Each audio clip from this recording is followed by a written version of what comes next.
يمشي التراب يضمني وهو غطائي، حولي الرمال تلفني بل من ورائي، واللحد يحكي ظلمة فيها ابتلائي،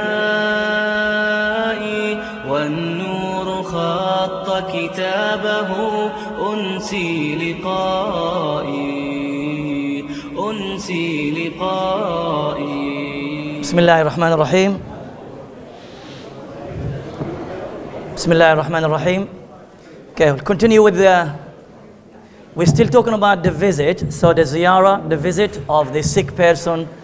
And point number 13, while you are there, although we said that you need time to time, it depends on the situation of the sick person, you may need to give a little bit of joke, make the person smile. Remember, we said joke, we didn't say a lie. So you don't lie to create a joke, but say something nice, makes the person smiles. At the same time, all the time you need to talk only in good, something good, whether it is something in Islamic issues that benefits you and benefits the sick person, or maybe something that general just support and give the motivation to this sick person. Rasulullah sallallahu alaihi wasallam said, as Salama narrated, if you visit the sick person, or while you are at the time of the death of the person, قولوا خيرا, say good. This is the only thing that you should say at that time. فإن الملائكة يؤمنون. Indeed, the malaika at the time, they are present and they will make ta'meen, saying ameen upon your statements and your du'as that you are saying at that time. So meaning here, the malaika are present, the malaika are listening to your chat with the person and try to say good words and good statements at that time. And this story, it's to do with Imam Abu Yusuf al-Qadi, the students of Imam Abu Hanifa, rahimahullah ta'ala, when he was sick. That's the narration from his students, Ibrahim ibn al-Jarrah at-Tamimi, his students. He said, I was one of the last people who visited Abu Yusuf al-Qadi before he died. And when I came to him, he was already unconscious. And then he got up from that. He straight away, when he saw me, he asked me a question. Asking the question from a teacher to the students, it might be is a way of presenting information, a way of talking, having discussion about a mas'ala. Imagine Abu Yusuf at the time of death, a time of he's sick, about to die, because after this he died straight away. The mind is focused, the mind is thinking about something. And what is the mas'ala came to his mind? We are very close to Hajj. Hajj is coming to us very, very close. He said, Ayyuhuma afdal, what is better? To throw the Jamarat al-Aqaba on the Eid day. You know on the Eid day you throw Jamarat al-Aqaba.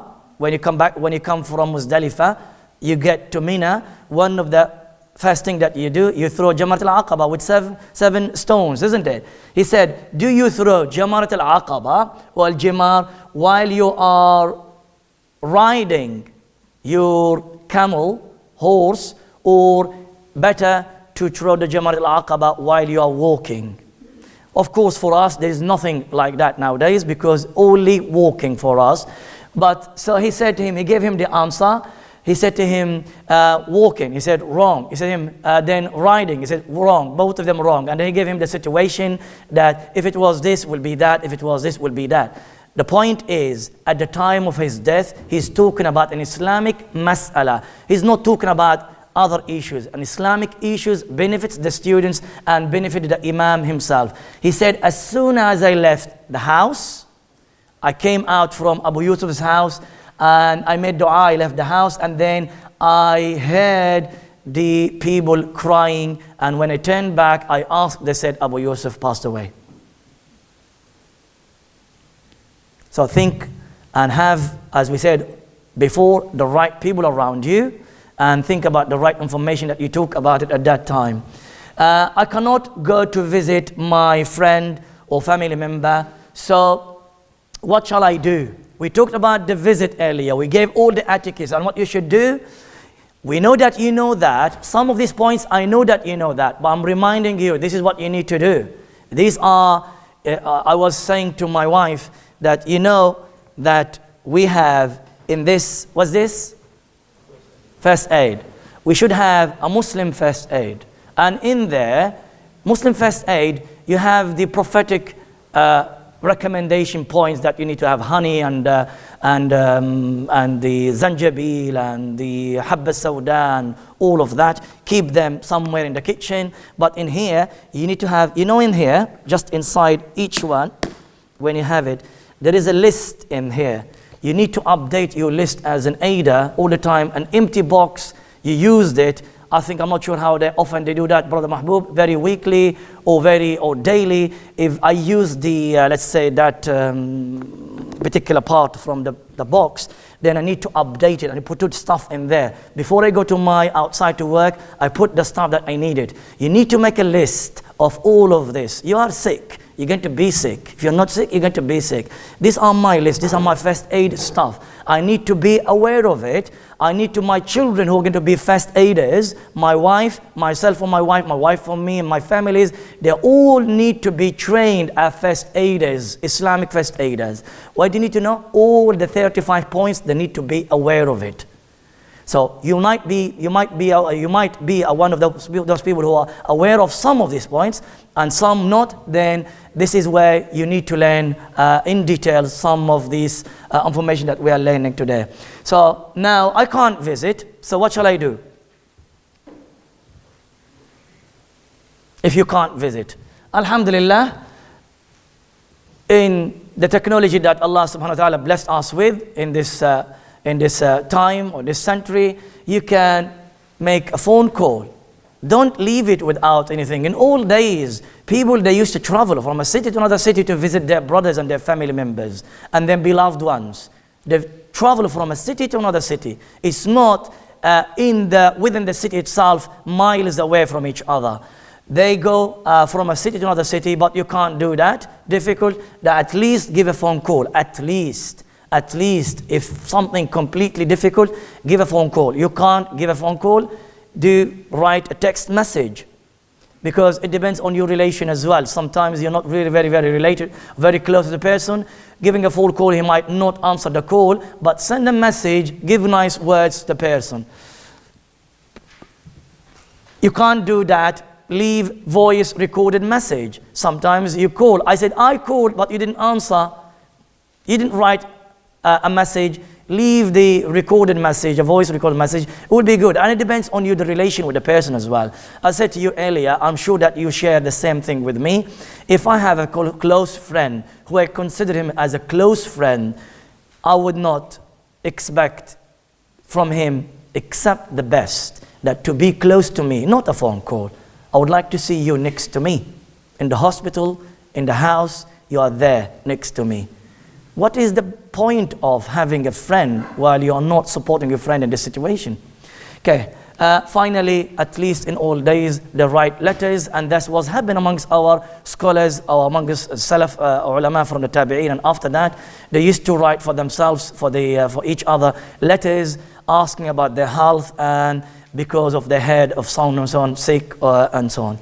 Okay, after the visit, you can ask a family member about the sick person. You perform the visit, you seen the person, a family member in the masjid, in a gathering, in somewhere here and there. Keep asking. Don't say, I did my duty, I left it out. I don't really need to worry about anything. So ask the person, if you see, ask the family member, if you see them outside somewhere, ask them. And this is what happened to Ali ibn Abi Talib. Ibn Abbas narrated, when Ali ibn Abi Talib goes out, the people in the masjid, when they meet him, they ask about Rasulullah, or how is he? Not because just he's Rasulullah, because he's a person, he's sick, and they're asking about, he's a family member, how's this sick person, what happened to him, is he okay, is getting better, please let us know. And they're finding out, and giving the support, because that family member will go back and will say to them, really son and son passing salam, son and son really asking about you, and that's really good. Now we came to the end of this point. Made the visit, but unfortunately, life became tough and really difficult upon the sick person, and also tough and difficult for the family who are looking after that sick person. In the house or in the hospital, they get out, go back. Then, so for a reason, you and the family, you who are sitting in here, and your family members decided to consider a solution, a different solution. And this solution is, take my dad to the care home. Or you're going to take your mom, the one who gave birth to you, the one who looked after you, the one who carried you 9 months in her stomach, 2 years feeding you milk, if it wasn't from her breast, from the bottle, washing your clothes, washing your body, teaching you, drubbing you, taking you here and there, caring about you even if you are married, and asking how are your children, finding out about your children, finding about your wife, but yet you decided, or you're considering, you and your brothers and family members, you know what, is tough, is difficult, you know, they're getting old, they're getting in that situation, let us take them to the care home, they look after them, whether it's a mother or a father. So that is something you may consider it at that time. Now, Allah subhanahu wa ta'ala said in the Quran, وَقَضَى رَبُّكَ أَلَّا تَعْبُدُوا إِلَّا إِيَّاهُ. Your Lord qada, made it as an obligation, as a statement, is an obligation upon you. Kitab, maktub, qada, a ruling upon you. أَلَّا تَعْبُدُوا إِلَّا إِيَّاهُ. You worship only Allah subhanahu wa ta'ala. And what else after that? What else? Allah did not mention salah. Allah did not mention zakah. Allah did not mention your classes. Allah did not mention your gym, your friends, your husband, your this, your that. He didn't mention anything else. He mentioned here, وَبِالْوَالِدَيْنِ. Not just your mom and your dad, both of them, those poor people who looked after you. And especially, I saw amazing things in this country in here. People even, they're caring about your grandchildren, which is they care about grandchildren and maybe even great-grandchildren. They're making wills and they're writing houses, and they work like, with full respect to everyone, they work like donkeys in the morning. All day they're working outside. For what? To get a house for my son and my daughter. Write it in their names for their family and their children to live nicely. But then the idea comes to your head, concern to put them in the care home. Is that something that you want to make it? Okay, وَبِالْوَالِدَيْنِ إِحْسَانًا. Allah subhanahu wa ta'ala commanded you after the Tawheed, بِالْوَالِدَيْنِ, towards your parents, ihsan. And use the word ihsan, you can't give a definition for ihsan. All the goodness, you think about it towards your parents. I can't give you a definition. I'm speechless. I don't have any word to use to give you, and there is no word in English to give you the meaning of ihsan. وَبِالْوَالِدَيْنِ إِحْسَانًا. So the situation, how you treat your parents in the situation of ihsan, all the time, morning and evening. Last week we shared the story of that person who made a dua just because, as a secret, said, oh Allah, all the time I feed my family before I feed my children. And one night I was late, or my family they slept. My parents slept before even having the food. I did not give food to my children. I kept it until my parents wakes up. And my children slept without food. You know that story, the one who make dua. So really, the parents are parents. Without them, you're not here. Okay. إِمَّا يَبْلُغَنَّ عِنْدَكَ الْكِبَرَ. Allah subhanahu wa ta'ala said, when they reach the age of, and that is the problem, when they are young, I am young, I don't care about my son. My son is not with me, he's not here, he's in Libya, he's enjoying his holiday. I'm here, I'm young, I'm fit, I'm mobile, so I can move right, left, do things. But when they need you when the hair becomes gray. They need you when they are weak. They need you when they need their help. Okay. So that's where Allah subhanahu wa ta'ala said, وَإِمَّا يَبْلُغَنَّ عِنْدَكَ الْكِبَرِ. When they reach the age of al-kibar, when they get older, أَحَدُهُمَا, one of them or even both of them.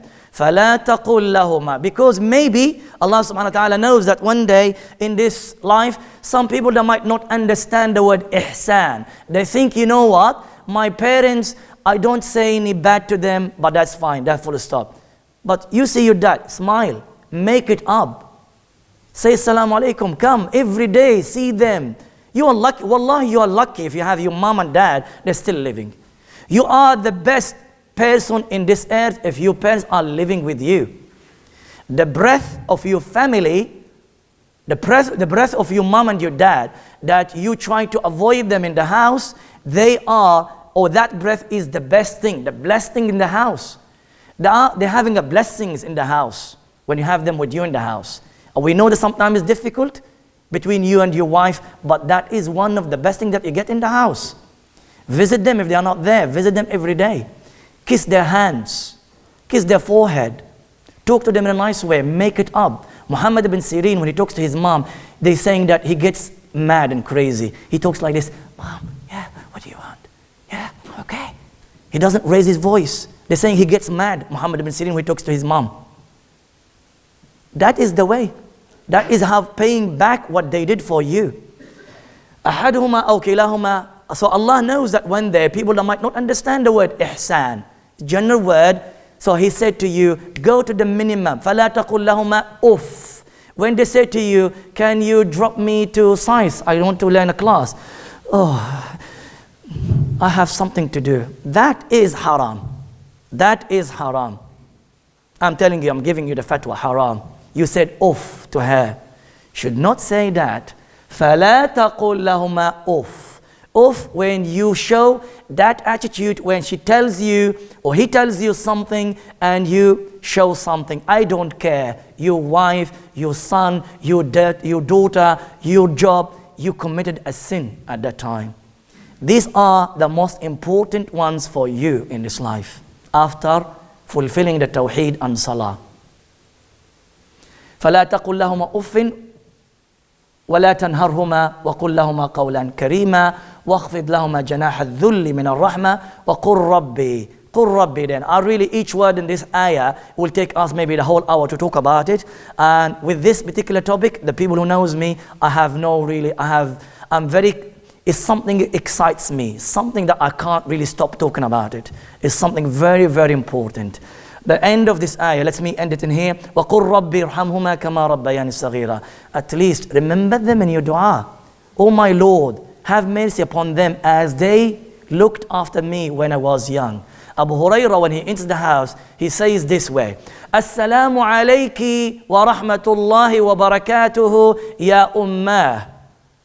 As'alullah an yubarika fiki kama barakti kama rahamtini wa rabbaytini.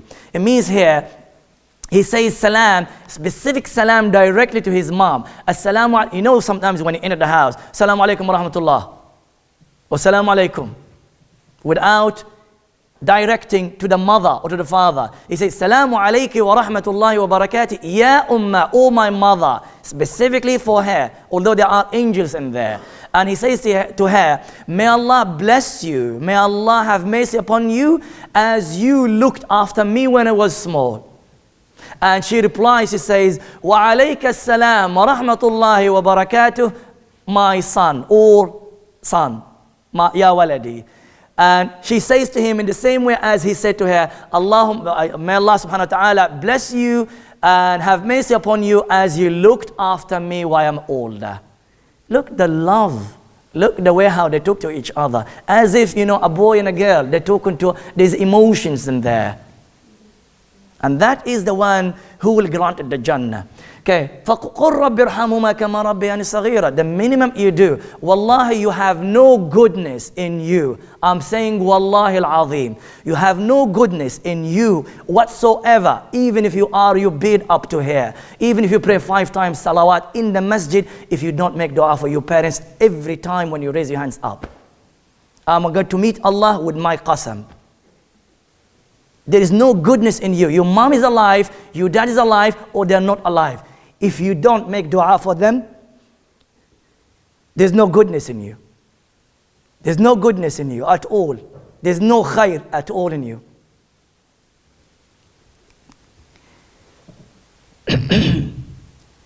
The story here to share with you, Abdullah ibn Umar, radiallahu anhu, the Sahabi, during the time of Tabi'een, he died in year 73. During his time, not during the time of the Sahaba, so Rasulullah wasn't there. The story quite long, was narrated by Imam al-Bukhari in his Al-Adab al-Mufrad. I don't present it here because it's quite long. The story was one of my best stories. When I talk about the parents, I talk about this. This person came from Khurasan, which is the land of Afghanistan, Pakistan, and India nowadays. Khurasan, which is after, from Iran and go until the end of that world. We don't know from where exactly, but he said from Khurasan. He came and he met Abdullah ibn Umar in the tawaf, while doing the tawaf al-ifada or tawaf al-wada'. And he said to him, Ya Sahabi Rasulullah sallallahu alaihi wasallam, or companion of Rasulullah, I want to ask you a question. And he said, ask. I said to him, can you see the person who's behind me? Not behind him there, behind him here, on the shoulder, here like this, carrying hair. He said, can you see this person? I'll tell you, I'll ask you a question. I came all the way from Khurasan. I have no car, I have no camels, I have no donkeys, I have no horse. I came all the way from there, carrying hair on my back. All the way from, imagine just Iran, the closest one to us, coming the way from Iraq and going down into Jordan, going down into Saudis, going to Medina, going to Mecca. All the way from there, I have no transportation, I have no rahila, as he said in the narration. No rahila for my mother except my back. My back was her rahila, means her authentic story, no doubt about it. And he said, it's not just that. I made all the Hajj while she was on my back. I did all Mina, Arafah, Muzdalifah, Mina, in Mecca. Did everything while she's on my back. Not just that. He said, whenever she passes the urine or stools, my back is her seat and I will wash her and clean her. Wallahi, no one amongst us can do that. Except those who Allah subhanahu wa ta'ala gave them the tawfiq. He said to him at the end, by doing all of that, did I or have I completed? I did what Allah, the duty. He was worried about, have I completed my duty upon her or not? He said, Kalla wallah, you did not do. Wala zafratan min zafaratiha, he said. You did not do that, even the zafra, which is one of the times of the pain when it gives the birth. When the pain comes close into the time of the birth, ladies knows that. He said, that one of the pains called zafra. He said, even one zafra from zafarat, you did not even achieve that. You can't do that until you die. Until you die, that is when it ends. They are dead, make dua, give sadaqah, do all what you can do for them. Okay, I think we changed the topic into talking about the parents. I forgot even what we're talking about. Yeah, the care home. So, would you consider putting your mom and your dad? I'm sure you're going to say to me, after hearing all of that, no, I will not do that. Okay, have you, another thing that you think about when you talk about the parents, because this is what happened to us in this community, in this life, a busy life. Have you ever seen a sensible family, they hand over their child to a care home? Why I'm saying this, because we intend to give the care more to our children than our parents. Our children, I've seen so many cars and so many people that are having this, if there is a disability, I see them in the shopping centers and here and there places, even the community schools, they're having all the facilities for their children because they are disabled. They're having a problem, they care about them. But the poor person is at home, or the poor lady is at home, no one cares about her. You care a lot about your children, but you don't care about the others. فرش التراب يضمني وهو غطائي حولي الرمال تلفني بل من ورائي واللحد يحكي ظلمة فيها ابتلائي والنور خط كتابه أنسي لقائي